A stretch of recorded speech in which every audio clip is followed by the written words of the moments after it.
আসসালামু আলাইকুম রহমতুল্লাহি ওবরাকাতুহ। 1 মিনিট মাদ্রাসা ইউটিউব চ্যানেলে সম্মানিত দিনী ভাই বোনেরা, আশা করি আল্লাহ তাআলার অশেষ রহমতে আপনারা ভালো আছেন, সুস্থ আছেন, আলহামদুলিল্লাহ। আজ জিলকদ মাসের প্রথম জুমা দিনী ভাই বোনেরা, এই জুমার দিন আসরের নামাজের পরে ছোট্ট একটি দোয়া 11 বার পড়ে আল্লাহ তাআলার কাছে দুখানা হাত তুলে আপনি মন থেকে দোয়া করবেন। কিভাবে দোয়া করবেন, কিভাবে চাইবেন, সেটাই আমি ভিডিওটিতে শিখিয়ে দেব ইনশাআল্লাহ। আল্লাহ তাআলা ইনশাআল্লাহ আপনার মনের নেক আশা পূরণের সুসংবাদ মাগরিবের আগেই আপনাকে ফল দিবেন। আমি অনুরোধ করছি মনোযোগ দিয়ে ভিডিওটি আমলের নিয়তে দেখার। হিজরি সালের 11তম মাস জিলকদ মাস, হজের 3 মাসের দ্বিতীয় মাসও এটি। ইসলামের নিষিদ্ধ যে 4 মাস রয়েছে তার মধ্যেও একটি এ জিলকদ মাস।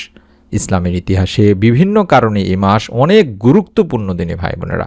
প্রিয় নবী সাল্লাল্লাহু আলাইহি ওয়াসাল্লাম জীবনে যে কয়টি উমরা করেছেন তার সব কটি করেছেন এই জিলকদ মাসে। সুবহানাল্লাহ সুবহানাল্লাহ। এ মাসেই সংগঠিত হয়েছিল হুদাইবিয়ার সন্ধি ও বাইআতে রিদওয়ান। রমজান পরবর্তী ঈদের মাস, শাওয়াল মাস ও হজের মাস, জিলহজের আগের মাস হওয়ায় জিলকদ মাসটি অনেক তাৎপর্যপূর্ণ একটি মাস। এই মাসে আমরা চেষ্টা করব বেশি বেশি নফল ইবাদত করার, আল্লাহ তাআলার কাছে আমাদের মনের যত নেক ও ভালো আশা আকাঙ্ক্ষাগুলো আছে সেগুলো তুলে ধরার। তেমনই একটি দিন হচ্ছে পবিত্র জুমার দিন। আর এই জিলকদ পবিত্রতম মাসটির আজ হচ্ছে প্রথম জুমা। অত্যন্ত ফজিলতপূর্ণ একটি আমল আপনাদেরকে শিখিয়ে দিচ্ছি। পবিত্র জুমাবারে আপনারা এই আমলটি করবেন। বিশেষ করে যেই সময় দোয়া কবুল হয়, অর্থাৎ আসরের পর থেকে শুরু করে মাগরিবের আগ পর্যন্ত এই সময়টিতে দোয়া করবেন। কারণ জুমাবারে একটি সময় দোয়া কবুলের কথা বলা হয়েছে হাদিসে। আবু হুরায়রা রাদিয়াল্লাহু তাআলা আনহু বলেন, আল্লাহ রাসূল সাল্লাল্লাহু আলাইহি ওয়াসাল্লাম বলেছেন, জুমার দিনে এমন একটি সময় আছে, সেই সময়টায় যদি কোনো মুসলিম নামাজ আদায়রত অবস্থায় থাকে এবং আল্লাহ তাআলার কাছে কিছু চায়, আল্লাহ অবশ্যই তার সে চাহিদা বা দোয়া কবুল করবেন। এবং এরপর রাসূল সাল্লাল্লাহু আলাইহি ওয়াসাল্লাম হাত দিয়ে ইশারা করে সময়টির সংক্ষিপ্ততার ইঙ্গিত দেন। বুখারী শরীফের 6400 নম্বর সহিহ একটি হাদিস। আনাস ইবনে মালিক রাদিয়াল্লাহু তাআলা আনহু থেকে বর্ণিত আছে, জুমাবারে এমন একটি সময় আছে যেটাতে বান্দা আল্লাহ তাআলার কাছে কোনো দোয়া করলে আল্লাহ রাব্বুল আলামিন তাকে তা দিয়ে থাকেন। সুবহানাল্লাহ সুবহানাল্লাহ। শুধু তাই নয় দিনী ভাই বোনেরা, সেই সময়টিকে কিন্তু আসরের শেষ সময় অনুসন্ধান করতে বলা হয়েছে। জাবের ইবনে আব্দুল্লাহ রাদিয়াল্লাহু তাআলা আনহু থেকে হাদিসটিতে আল্লাহ রাসূল সাল্লাল্লাহু আলাইহি ওয়াসাল্লাম বলেন, জুমার দিনের 12 ঘন্টার মধ্যে এমন একটি মুহূর্ত অর্থাৎ সময় রয়েছে, যদি কোনো মুসলিম এই সময় আল্লাহ তাআলার কাছে কিছু প্রার্থনা করে তাহলে মহান ও সর্বশক্তিমান আল্লাহ তাকে তা দান করেন। এই মুহূর্তটি তোমরা আসরের শেষ সময়ে অনুসন্ধান করো। আবু দাউদ শরীফের একটি হাদিস। আমাদের জেনে রাখা জরুরি যে আসরের শেষ সময় বলতে কিন্তু আবার সূর্য ডোবার আগ মুহূর্তকে বোঝায়।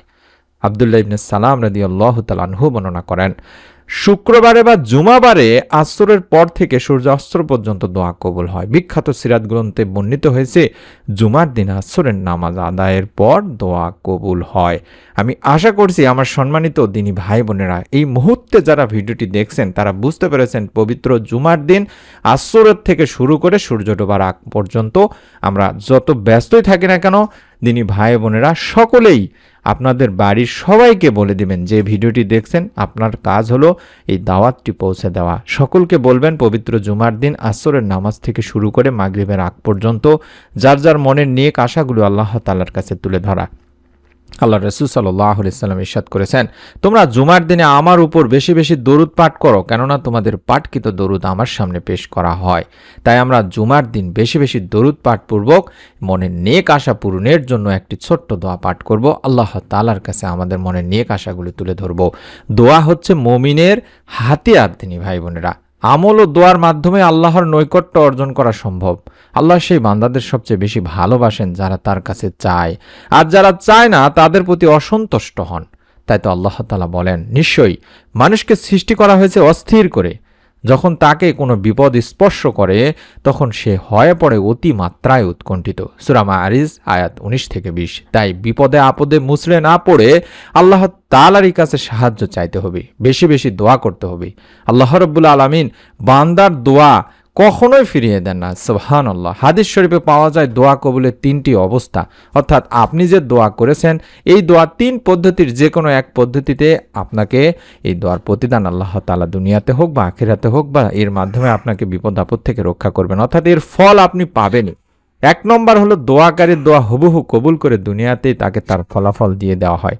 2 নম্বর তার দোয়ার প্রতিদান পরকালের জন্য সংরক্ষণ করা হয়, যেটা কঠিন কিয়ামতের দিন মুসিবতের সময় আপনি এর প্রতিদান পাবেন। আর দোয়ার মাধ্যমে কোনো অনুরূপ অমঙ্গলকে আল্লাহ তাআলা আপনার কাছ থেকে দূরে রাখবেন, অর্থাৎ আপনার উপরে যে সমস্ত বিপদ আপদ আসার কথা ছিল সেগুলো আল্লাহ তাআলা এই দোয়ার মাধ্যমে আপনার কাছ থেকে দূরে রাখবেন। সুবহানাল্লাহ। তাহলে আমরা বুঝলাম দোয়া করলে কখনোই দোয়া বৃথা যায় না, দোয়া কবুল হয়ে থাকে। আল্লাহ তাআলা এর প্রতিদান বা ফলাফল এক এক সময় যখন যার জন্য কল্যাণকর হয় তখনই দিয়ে থাকেন। এমনও হতে পারে আপনি দোয়া করলেন, দোয়া করার সঙ্গে সঙ্গে আপনি ফল পেয়ে গেলেন। আসরের পরে দোয়া করলেন, মাগরিবের আগে আল্লাহ তাআলা আপনার মনের নেক আশা পূরণের হয়তো সুসংবাদ দিয়ে দিতে পারেন। হাদিস শরীফে বলা আছে, একবার আনাস রাদিয়াল্লাহু তাআলা আনহু আল্লাহ রাসূল সাল্লাল্লাহু আলাইহি সাল্লামের সঙ্গে বসা ছিলেন। এ সময় এক ব্যক্তি এসে নামাজ আদায় করে এই দোয়াটি পাঠ করলেন, অর্থাৎ যে দোয়াটি দেখাচ্ছি এই দোয়াটি আমরা যতটুকু বেশি পারি পড়ার চেষ্টা করব, কম করে হলেও একবার পাঠ করব 11 বার দরুদ শরীফ পড়ে নিয়ে। আমি আবারও বলছি, দরুদ পাঠপূর্বক দোয়া পড়তে হয় দিনী ভাই বোনেরা, কারণ দরুদ না পড়লে সেই দোয়া আল্লাহ তাআলার কাছে পৌঁছায় না, আসমান ও জমিনের মাঝখানে ঝোলানো থাকে, অর্থাৎ আপনি যে দোয়া করেছেন সেই দোয়া আল্লাহ তাআলার কাছে পৌঁছাবেই না।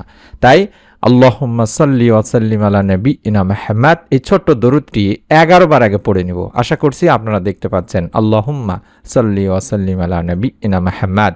এভাবে 11 বার পড়ে নিয়ে কম করে হলেও একবার পাঠ করব, আল্লাহুম্মা ইন্নী আসআলুকা বিআন্না লাকাল হামদু লা ইলাহা ইল্লা আনতাল মান্নান বাদিউস সামাওয়াতি ওয়াল আরদ ইয়া জাল জালালি ওয়াল ইকরাম ইয়া হাইয়্যু ইয়া কাইয়্যুম। আশা করছি আপনারা এই দোয়াটি দেখতে পেয়েছেন। আমি আবারও দোয়াটি বলে দিচ্ছি, আপনারা অবশ্যই দেখে দেখে হলেও পাঠ করবেন। ছোট্ট নিয়ম, আসরের নামাজ আদায় করবেন, তারপরে দরুদ ও ইস্তেগফার বেশি বেশি করে পড়বেন, তারপরে এই দোয়াটি কম করে হলেও একবার মন থেকে পড়বেন। আল্লাহুম্মা ইন্নী আসআলুকা বিআন্না লাকাল হামদু লা ইলাহা ইল্লা আনতাল মান্নান বাদিউস সামাওয়াতি ওয়াল আরদ ইয়া জাল জালালি ওয়াল ইকরাম ইয়া হাইয়্যু ইয়া কাইয়্যুম।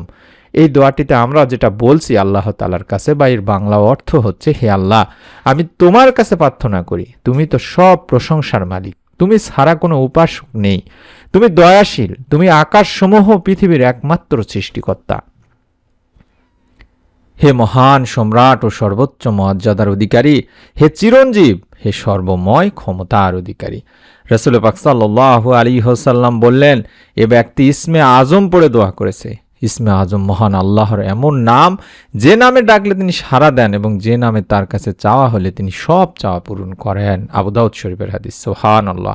কতটা পাওয়ারফুল একটি দোয়া দিনী ভাই বোনেরা, যে এই দোয়ার মাধ্যমে যদি ইসমে আজমের দোয়ার মাধ্যমে যদি আল্লাহ তাআলাকে ডাকা হয় তাহলে আল্লাহ তাআলা তার ডাকে সাড়া দেন, তার চাওয়া পাওয়া পূরণ করে দেন। সুবহানাল্লাহ। আমি দোয়াটি তাই আবারও দেখাচ্ছি, অবশ্যই কেউ মিস করবেন না। আজকে পবিত্র জুমার দিন, জিলকদ মাসের প্রথম জুমা, এর ওসিলায় আল্লাহ তাআলা হয়তো আপনার দীর্ঘদিনের মনের নেক আশাগুলো পূরণ করে দিতে পারেন।